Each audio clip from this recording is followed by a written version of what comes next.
All right, we're going to get started, everybody. Beautiful day here for the Grand Prix Festival. My name's Lou Derland, and I've been running this event, which has been a lot of fun since 1998. And I wanted to thank you all for coming out and mention a couple things. First of all, a few words from our sponsor. It's the International Motor Racing Research Center at Watkins Glen, just down the road here, down Decatur Street. Come visit, and there's some great displays, cars, and people who know more about racing than you ever dreamed, including one of our panelists here, Bill Green, who knows more about anything about racing than anybody. So I'd like to pass out just some pamphlets with some information on the center. And also, the center depends on this event, and just to get some publicity out here for racing. And also, we'd like to have you, if you feel like supporting this center, I'm going to pass around this glass vase, basically, and please support it to whatever level you feel comfortable. Thanks for coming out. That's okay. No, you're not being judged. Nobody's taking, well, people are taking pictures, but not of that. So what I'd like to do now is introduce our moderator of the event, Bill Bradshaw, in the white sweater here near the end. Bill has been started with us the first time we did this, and it's been a delight to work with him on this event. Bill's been very involved in racing here in Watkins Glen and with the SCCA. He was the chief grid marshal for all the U.S. Grand Prix races and the professional events at Watkins Glen.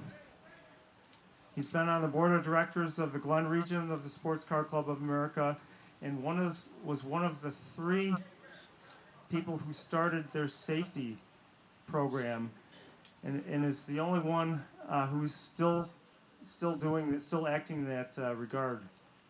So I know you want to hear from these guys. I'm just going to get going with Bill and have him take it off. Thanks again for coming out. Thank you. I don't know whether I deserve an applause at this early game, but on the other hand, when you did it first, well, you won't have to worry about it later. I did want to point out something. He made the mention that I've been involved in the safety program for the country. I don't want to get any details in that, but I want to give one example of it that happened at Mid-Ohio a number of years ago at the track for the championship for the club. And I had it organized there that we put safety stewards at spots where incidents might occur so that we could get reporting for it. Well, one incident was a bad crash that involved several vehicles. And I was close enough in the medical center that I could walk there, and I did. And one of the drivers looked at me and said, "Bill, I've wanted to see somebody so bad that I know." Michael Argensinger was the driver, and I won't give it to him. Oh, you have more to say. No, you go ahead. Well, Bill would remember one of my crashes, but as a race driver, you got to be an optimist. So I like to remember the happier days, and of course, most they were. But yeah, but I can tell you, I was awfully glad to see Bill, and that's.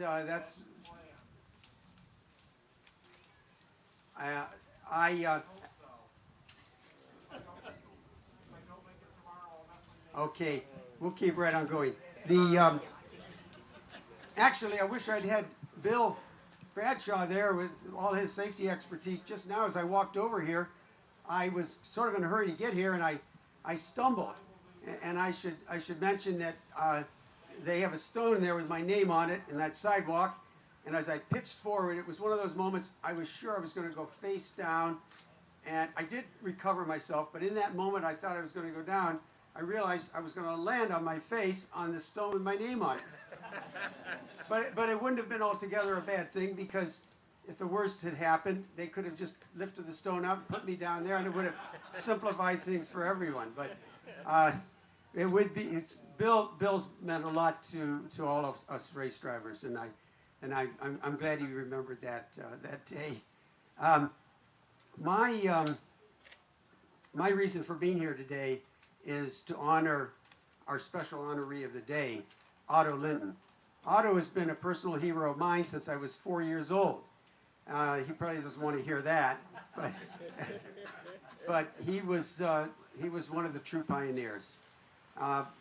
Otto is in fact the only surviving driver from the 1948 race, the first road race in America after World War II. And that alone makes him a legend, but his contribution to the sport and his ability as a driver and so many other areas, as an engineer and all the people he helped, is even far more important than that. Otto was born in Vienna and was present for many Grand Prix races before World War II. And of course, that is the golden era, the Mercedes-Benz and the Auto Unions and Maseratis and Alfa Romeos. And Otto, as a young man, saw many of those races.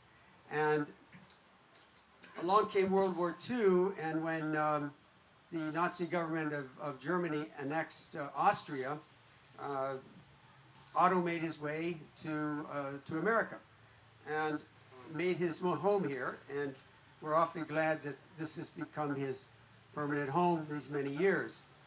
But of course, when the war was over, he hadn't lost his love for motorsports, and he had an MG, a 1933 MG-J4, and he was entered in that race, competed in that race with distinction. And I so remember seeing Otto and all those other wonderful legends of that period, or they're legends now at least, the day after the race, the October 2nd, Saturday, October 2nd, was a gorgeous day. It was a day like today, wasn't it, Otto? It was a beautiful, beautiful day. But you know how weather can be here in October. The following morning, it was cold. And my parents had planned a picnic at our place on Seneca Lake. We have a beach on Seneca Lake. And they invited the entire membership of the SCCA. True story. That's how big the club was. You could invite everybody. And I was 4 years old, and here were all these great heroes. They were already heroes after only one race to me. And I remember Otto and Miles and Sam Collier and Briggs Cunningham and all these wonderful figures that we so honor today. We are so fortunate we're the pioneers. So there was Otto, a big part of that first year.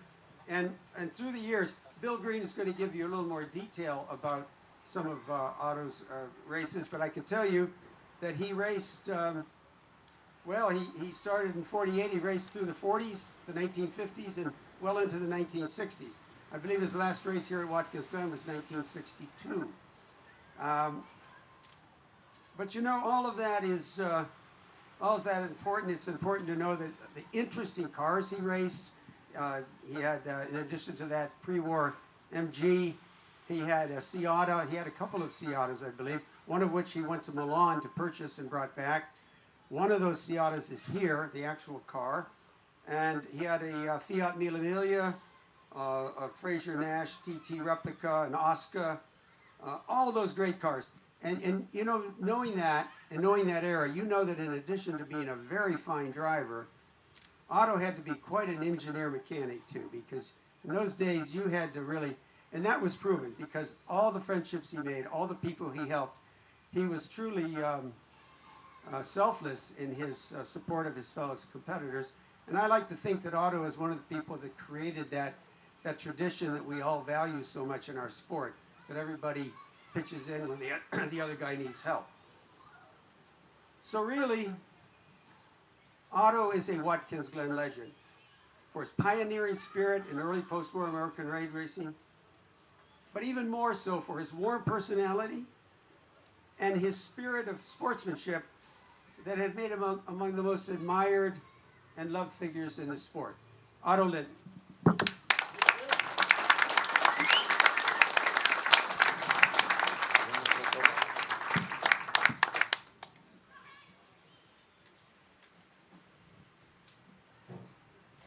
Well, that is pretty tough to beat. You spilled it all out. Thank you. Yeah, I started here in '48, and if you have all been up and you saw that BNC as it was when it raced, was a very good friend of mine, and he and I came up here in June of '48 to see what Cameron Argersinger has put up. He at the time had laid out 3 courses that he thought they could make a race. Now, most of the people in the SCCA who ran it, which incidentally now I am the oldest and longest member in the SCCA. So at the time I was representing the contest board in the Philadelphia region, and they asked me to come up and see if it's feasible to really run a race on that course, or one of the courses. So both George Caswell and I were very impressed of the course that was finally picked, and that's the one we voted for, and reported it to the SEC headquarters. And that's, of course, where I met Cameron Argersinger at the time. And I didn't meet Michael until the party at the spring, at their summer home, I guess it was, right? Okay, but from there on, I started with an MGJ4, which was built in 1933 and had been raced well over in England, in France, in Ireland, and a couple other places. But eventually it was sold, and a lieutenant in the Air Force, I'm not sure, Air Force or Army, was stationed in Scotland, and that's where he found the car from somebody that was using it for transportation. Now, it wasn't easy transportation. It didn't have any doors. You had to jump in. But one thing he didn't like was a supercharger. Took it off and it disappeared.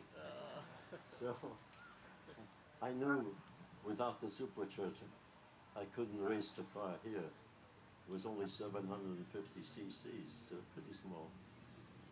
So I engineered a little hookup and mounted the supercharger on the front. So I put a big MG on the front to cover it so nobody could ruin it.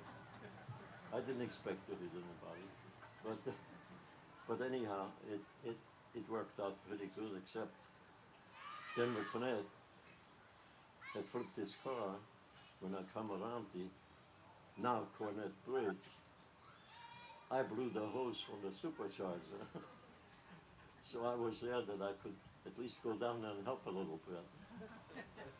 But that's when I met Denver Cornet, and we stayed friends up to the end when Denver passed away.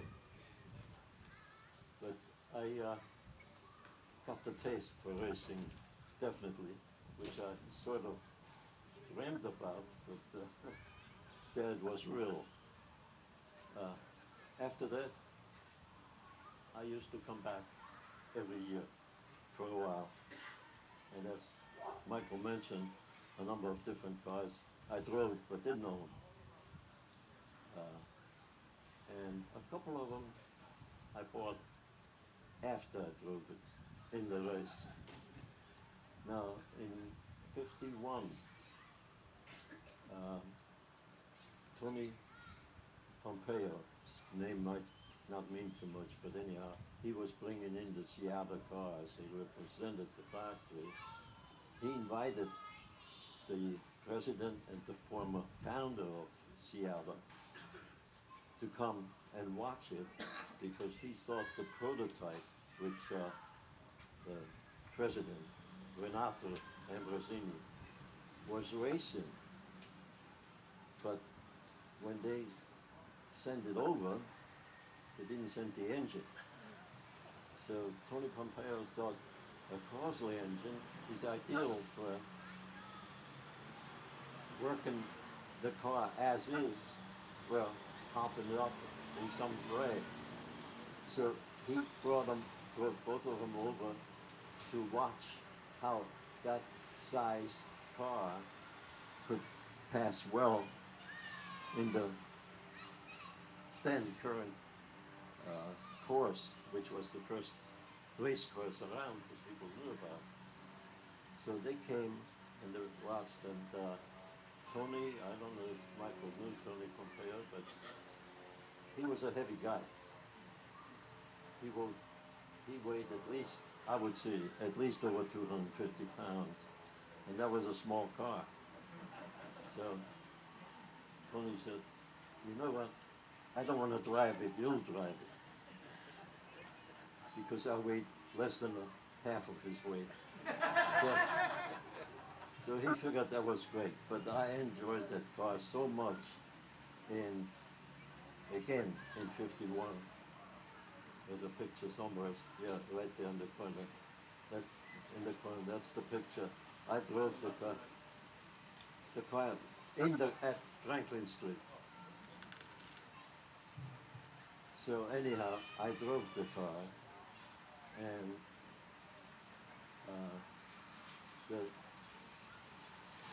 the people that were racing even then sort of respected other people.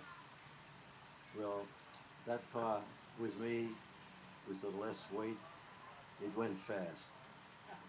And the second car was a Crossley Hotshot. Well, it went pretty good, and I lapped him, and we went on, and when I started to lap him for the second lap, he ran me off the road. He waved me on to pass, but when it was halfway at his ticket, he just closed the door for me, and I couldn't do anything but go in the ditch. But anyhow, they still liked the way those Seattles would perform, and they started to build the model Amica, if you're familiar with it at all. It raced a lot here. That was one of the worst things that ever happened to me. I never wrecked the car, I never flipped the car, but I was so interested in the car, I bought it after the race. But I had to get my engine because it didn't have an engine for it. The engine was in it, was a part of the engine. But that's one of those funny things that happened at the time when everybody knew everybody. And, but I did meet the people, the Ambrosinis that ran Seattle. And I just fell in love with Seattle. So I talked to the president actually, which was nice because I didn't talk Italian, he didn't talk English, but we both talked German, so we were all right. So we talked quite a bit, and I sort of contacted him. And then Tony Pompeo had gotten a picture of the car they were going to build when they made a deal with Fiat. And there was a coup. I had to have it. So, that is, I don't know if you can see it. I had to buy it. But the only way I could figure to get it and be able to race it for the next race here, I had to go over and get it and bring it back as a package. So this incident is 1953, the second course. 1953 on the second course. But it worked out. I went over and I picked it up in August, the beginning of August. It was pretty late to get it back here to race. But I did get it back in time. I broke it in a little bit all over Europe, Germany, France, Italy, Switzerland, Austria. So it got enough miles on it to be raced. And I shipped it over and it came in about a week before the date. I don't remember what the 52 date was, but anyhow, it was just like now, the weather. Unfortunately, I was in the race that didn't finish because of the accident. But in '53, I raced it at the second course, is what they call it, or the interim course. And I did pretty well with that because the car ran just beautiful. It was a 2-liter engine. And they had me in the pre-race, not the Grand Prix, but the pre-race. There were about 14 XK120s and me in the Seattle. Well, I beat them all except the Hanskin Special. That was too fast. Incidentally, both of them were here, or are here yet. So that's another story that sort of, but coming back to when I bought it, there was a little story. Can I tell it, Bill, or will you tell it? You want the one the Russian? Yeah, I'll tell it. You tell it. It's better. Anyhow, I drove from Germany into Austria, but it was under Russian control most of the way. But in between, they had a border between, I don't know, maybe nobody owned it, nobody owned it, I don't know. But the Russian had a bar on, and you had to stop and all that. I had Italian plates on it, so they didn't know where I came from. But there was no window to roll down, so I opened the door and I started to hand my passport out, and the guy closed it.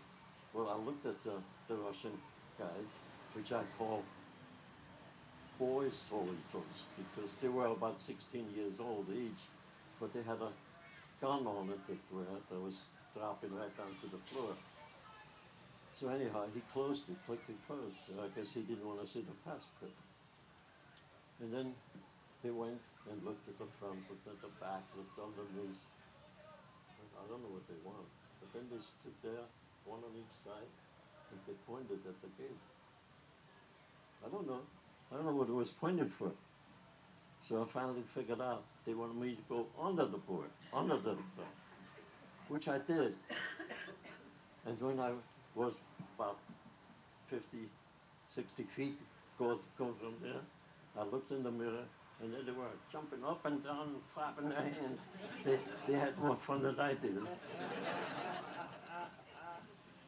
So those are the kind of stories that you don't forget. And I drove to Vienna and then drove back again. I got it back to Italy in time to get on the ship.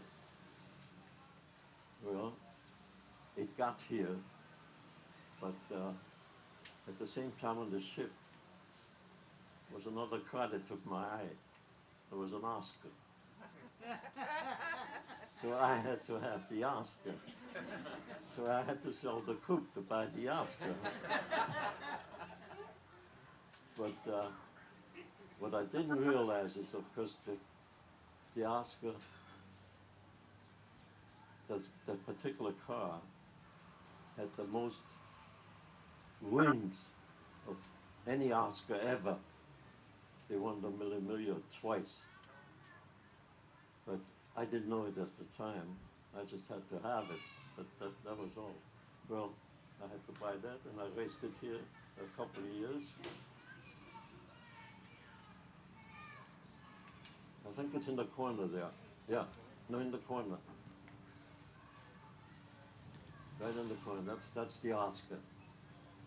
I had that after Seattle for 2 or 3 years when they came out with one with a larger engine. So naturally, that had to come my way. So I had to sell that one. And then later on, there came another one with a slightly larger engine. But I couldn't afford that one, so one of my customers said, well, I'll buy it for you. If you want to race it, you race it for me. I said, okay. And that there were a number of good races in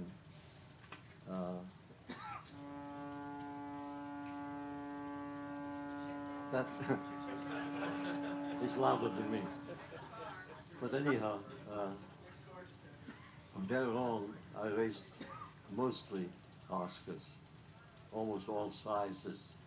Lower down, this first one, that one, was a 1342 engine in it. It was pretty small.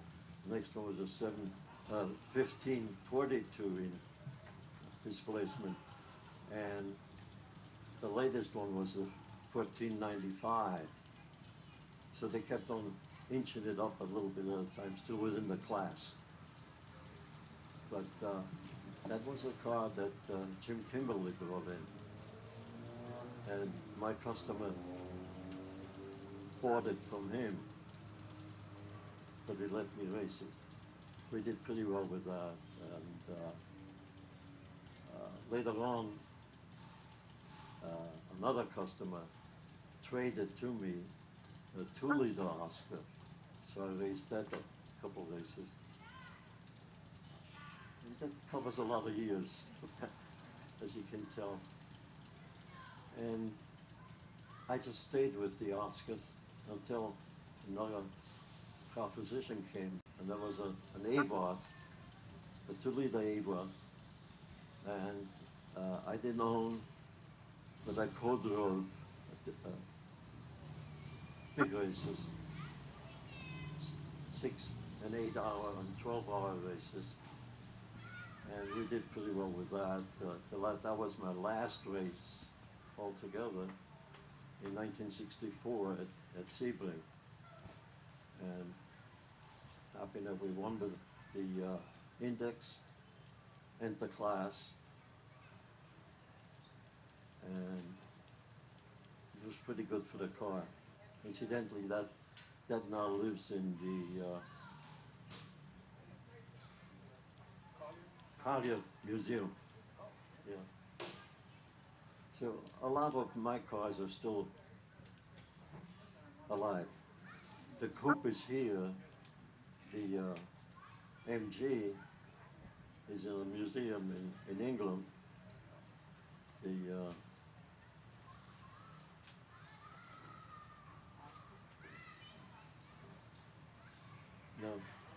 I never found the Little Seattle. I haven't located it yet. And that Oscar, I understand, lives somewhere in the middle of this country, but I haven't figured out yet who owns it. But there's one thing I remember about the coupe, which sort of ties in a little bit 1952, I raced a little Giada at Sebring, but drove the coupe down because on the way up, I was going to race the sack races from the SCCA, which I did. But a little way out of Sebring, I drove along just normal, and somebody behind me kept on blowing the horn and flipping the lights. And I said, well, maybe I better stop and see what's what. But when I opened the door and I looked back, I said, uh-oh, that's John Fitch. John said, hey, Otto, your tires are going flat. I says, really? He says, yeah, you can see it. I says, no, they're not flat. They're Michelins. And they're built that way. They're radial tires. Oh, I heard about them, but I never saw any.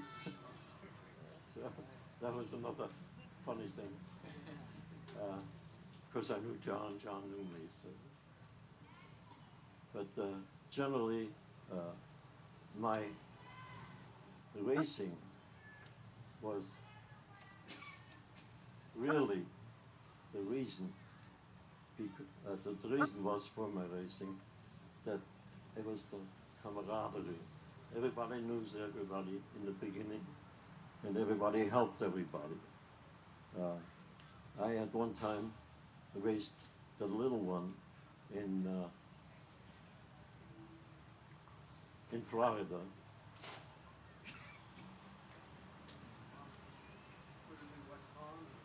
No, in West Palm I had the Fiat. The shores? Palm Beach shores? Well, Vero it Beach? doesn't matter. We had one race, and in practice, I broke a crankshaft. Well, at the time I was selling Crosley's, so I had some in stock. So I called one of my mechanics, take one of the engines, spare engines, and bring it down, drive it down, which it did. So we took the engine that I had a little modified apart, and took the new engine apart, and put it back together, all in the bathtub in the motel. So then I had the mechanic break it in when it was done overnight because I had to go to Sebring. Well, in Sebring, in practice, I broke the new crankshaft, which wasn't too good, but what am I gonna do?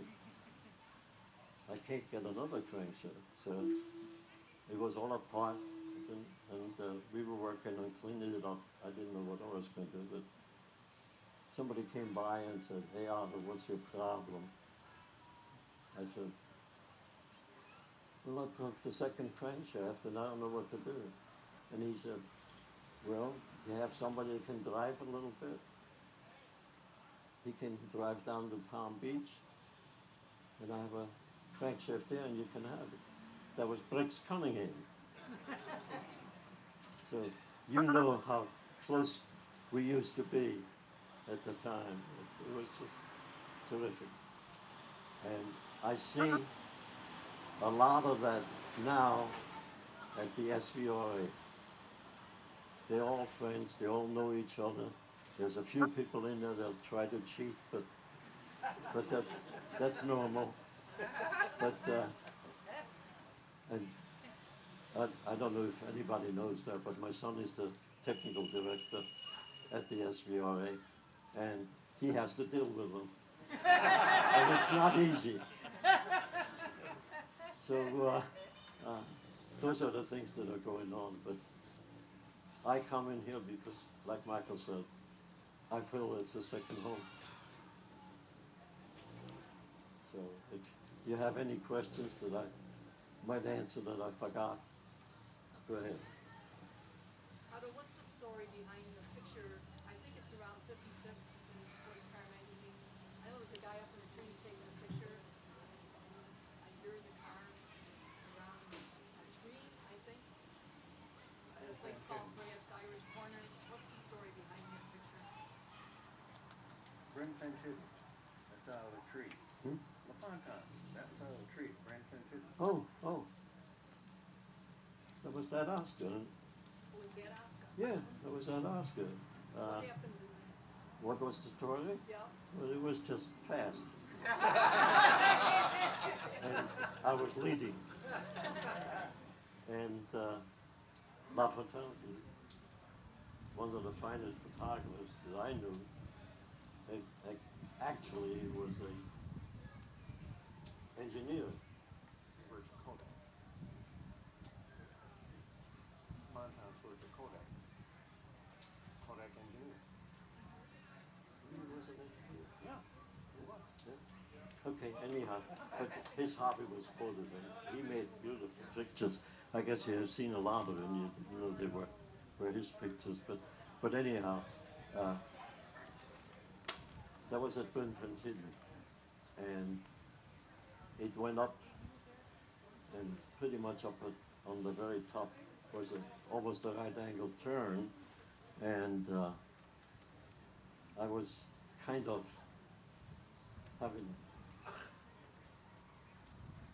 enough speed that I didn't have to slow down too much. But as I went around that turn, he was up on a sort of a hill there where they had dug the road, and there was a tree on the very top, and he was almost hanging on that tree to take a picture down into the car, and Bill claimed they could read the tachometer. I'm not sure they could, but anyhow, that picture was on the cover of the 1955 June or July issue. Is that what you're referring to? Which he called it Men at Work, if you remember that. Yeah, that was it. I was leading though. That's why he took my picture. Somebody else tried. Mr. Linton, it occurs to me that your career spans the time both before and into the era of corporate sponsorship. I'd be very curious about any of your comment on how that has affected the sport. I can answer that real easy. I was an amateur, and I stayed that way. Even after they started paying a little bit, I wouldn't take it. I stayed an amateur. I enjoyed the racing. That's why I was racing, not for money. But a lot of people did. Good drivers. You know. Otto, how many times have you driven the 12 hours of Sebring total under your name or under somebody else's? 12 years. 12 times. Are you located in Wayne, Pennsylvania? No, close to it, but I'm from the area, so I'm just wondering where you you're are? from. No, Frank Griswold was in Wayne. The winner here in 848. Wayne, okay. Yeah, he was in Wayne. Where were you, closer to the city or were you closer to Philadelphia? Wayne? No, I said, were you closer to Philadelphia? Well, in the early days, I still lived in Philadelphia. But we started, George Caswell, as I mentioned about the BNC.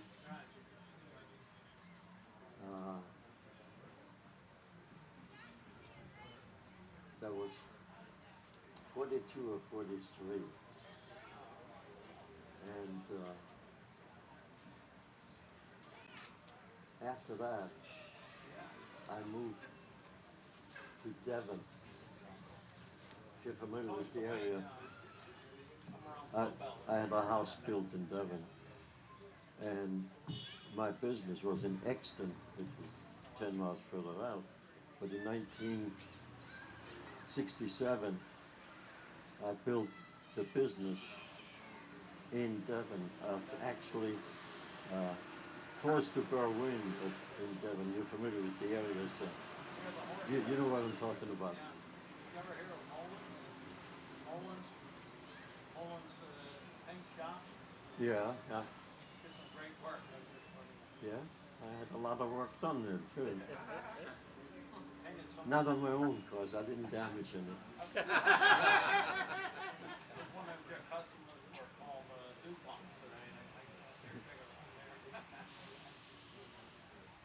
there. Okay. Thank you very much. Oh, wait a minute.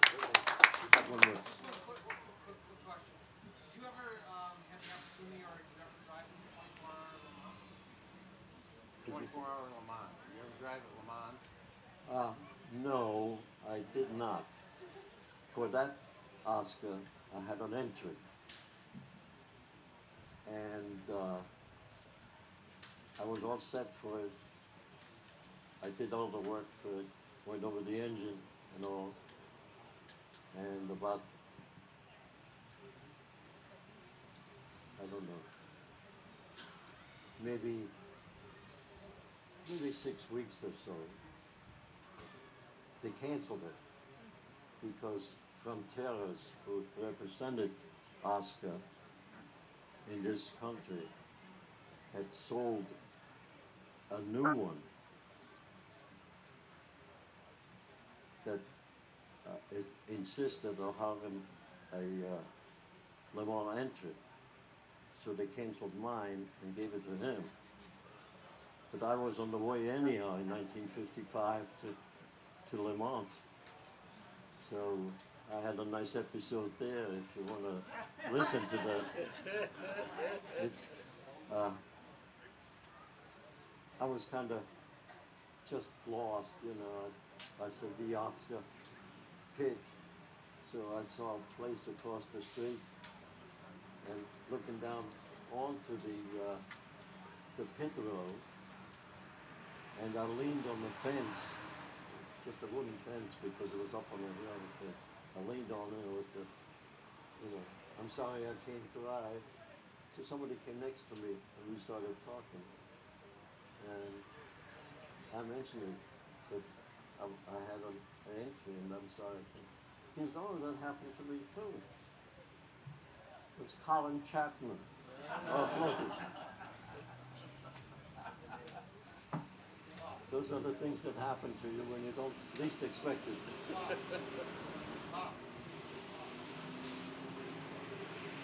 You did do the laps on Le Mans though, in a station wagon. Yeah, that's, Explain who was driving too. you might be familiar with the name, of course. Now his son races in NASCAR, but his real name is Boris Saad, Saeed actually pronounced, but it was Bob Saad, and he raced here. I knew him from here, so that was the year before. That was '54. We were there. George Caswell and I were there, and ran into Bob Said, and he was supposed to drive, but he didn't get the entry. So Bob said it was already closed. So Bob said, have you been on the course? I said, no. I can't. How can I go? He says, come on, I can do it. He was driving a station wagon for towing an Oscar that he found over in Germany, I believe. But anyhow, he was in the pit for Ferrari through Chinetti, who controlled our IMRRC. And he said, come on, the court's already closed, but I can go through. I had the credentials for it. So we took a couple laps around it in the station wagon, but that didn't help much to cool me down. Ladies and gentlemen, Thank you. Otto Linton.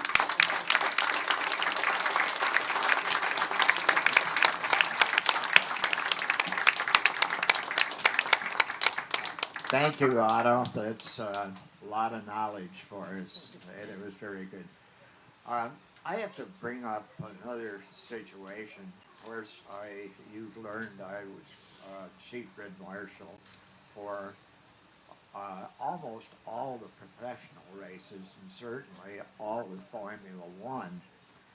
Well, it was kind of interesting because there was one year, and we were kind of stuck, the workers that were doing our job, and there wasn't any place that year where you could get sandwiches or anything like that.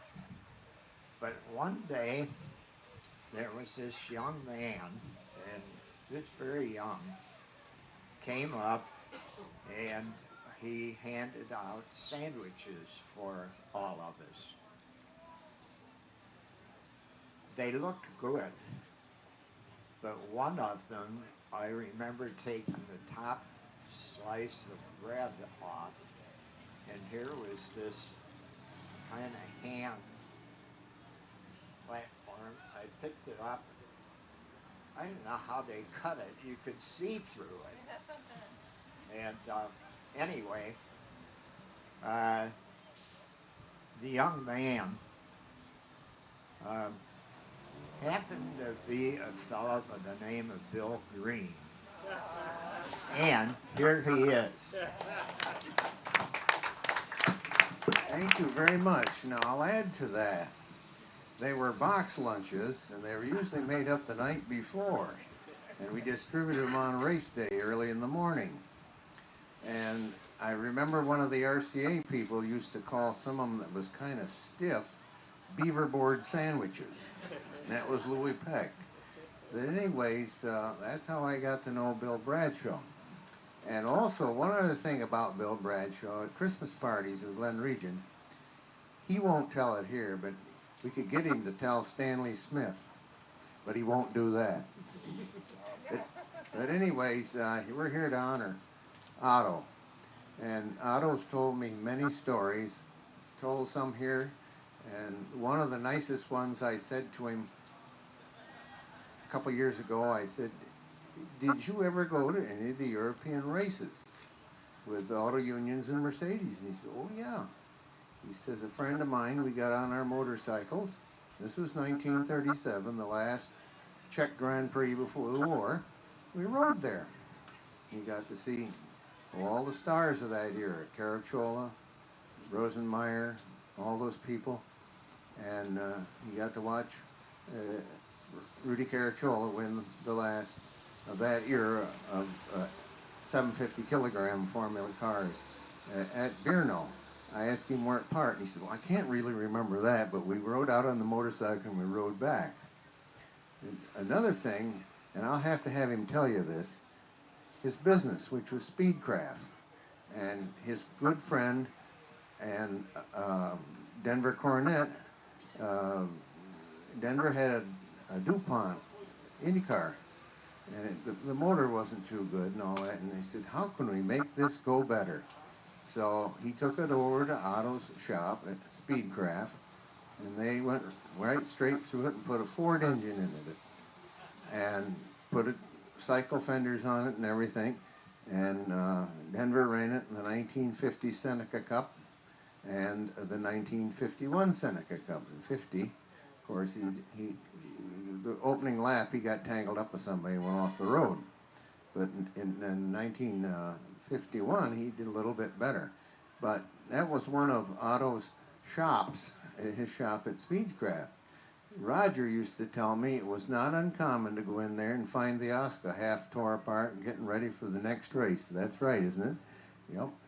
So, but I figured I would let you hear some of the stories he did of the machinery at Speedcraft, because in sports car in the 50 years, there was a picture of the pits out here, about where the Oddfellows Hall is there on Main Street, and they all are decked out in Speedcraft coveralls. And on the side of Denver's car, the Speedcraft Special. And that was quite neat. But you know, Otto and Denver, before Denver passed, they were like two peas in a pod. You've seen one, the other one wasn't too far away, or else they was in Denver's MG riding around. What neat stuff that was. But I really enjoy being around Otto, and I was very happy to be on the selection panel for the legend award that he received. And I'll tell this story. It happened. I said to the panel, there were 5 of us, I said, I need to plead my case. And I said, I'm going to beat my drum as loud as I can. I says, you need to elect Otto. You need to get him in there. So there were several other candidates. First ballot, Otto took top vote. Second ballot, which was the final, Otto got top vote. Second vote was Jeffrey Bodine. Third was Briggs Cunningham. But we were only awarding 2, and I'm happy to say he got 1. Very happy. But I'd like him to tell you a story about the garage and the Speedcraft business. What was that? The Speedcraft business. Your business called Speedcraft. Yeah. Well, in 1947, George Caswell and I were approached if we could find, it was early 47, before the first MGTCs arrived, except 1 or 2 of them were around. So there was a gentleman asked us, could you find me a MG? That's what my son wants, and I don't know how to go about it. So we said, sure, we'll try. So we got in touch with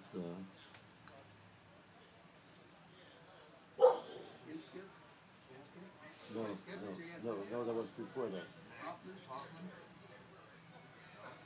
The brothers, Miles Collier. He brought in the first batch before Inskip took it over.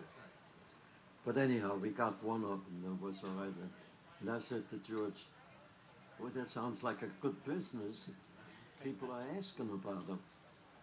And George said, yeah, that's pretty good. Let's look for a bigger place. We had a place where we had 8 or 10 at any time. Antique cars stored for some of the people in the club. And we had a small place sort of boarded up that we used to fix the BNC or the MG, whatever it happens to be. But anyhow, I started looking for a place, and I found one in Exton, which George Caswell actually named it Speedcraft Enterprises, and that's what it stayed. But he didn't like the business. He rather did some machine work and that kind of stuff, so I took it over on my own. That's how Speedcraft got started.